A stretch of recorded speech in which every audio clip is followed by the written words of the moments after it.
Amis terriens, bonjour et bienvenue dans cet épisode de Un bout d'ailleurs chez vous. Alors comme promis, aujourd'hui nous sommes dans les dépôts de la maison d'ailleurs. Nous avons rendez-vous avec Frédéric Jacot, le conservateur de notre musée, qui doit être là, le voici. Bonjour Fred. Ciao Danilo. Merci de nous recevoir dans les catacombes de la maison d'ailleurs. Bah écoute, c'est un plaisir, hein. C'est pas souvent que tu as l'occasion, toi, de venir ici dans ces dépôts. Bah, pour situer la chose, effectivement, c'est des dépôts qui sont à l'extérieur du musée, qui contiennent environ 50% de nos collections, donc une bonne masse encore d'objets, environ 50 000 pièces.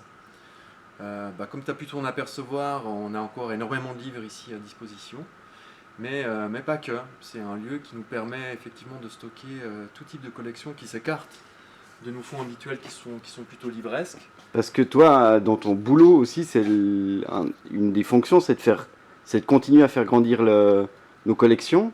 Bah oui, c'est même un des points principaux et l'ambition des collections de la Maison d'ailleurs, c'est-à-dire pas seulement de grappiller tel un gargantua toutes les pièces qui traînent à gauche et à droite, mais de consolider, de concevoir finalement le phénomène de la science-fiction au temps contemporain. C'est pour ça qu'on va avoir différents types de collections.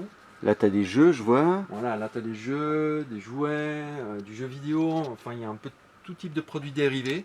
Ah ouais, il y a des Lego. Forcément, nous, on n'est pas un musée spécialisé dans ce type d'objets. Donc, on n'est pas un musée, par exemple, du jeu, qui pourrait se consacrer totalement à ce médium-là. Mais l'idée est de consacrer, finalement, sur tous les types de médiums, nos collections pour retranscrire et retransmettre l'idée de la science-fiction au XXe et au XXIe siècle. C'est pour ça que ce type d'objet prend de plus en plus d'importance aujourd'hui, puisqu'elle vient concurrencer la production de la fiction au cinéma et en littérature. Donc, comme tu peux t'en apercevoir, c'est impossible d'être exhaustif. On ne peut pas avoir la prétention d'avoir tous les jeux de rôle ou tous les jeux vidéo de science-fiction ou que sais-je d'imaginaire ici, mais on va tenter d'être le plus représentatif possible de la chose. Typiquement, si on parle du support jeu de rôle, d'avoir une boîte de Donjons et Dragons, d'avoir des copies, d'avoir des jeux de plateau d'inspiration comme le RunQuest, qui s'inspire par exemple d'une célèbre série écrite par Michael Moorcock, de retransmettre aussi les choses qui ont marqué les générations, je pense notamment à HeroQuest ou à Civilization.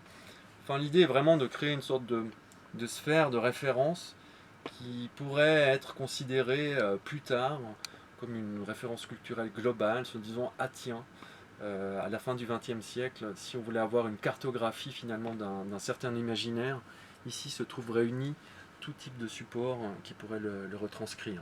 Moi, ce que je te propose, c'est que tu nous sortes tes plus belles pièces des derniers achats en ce qui concerne les jeux ou les jouets, parce que j'ai vu qu'il y avait du Lego, du Transformers. C'est ça.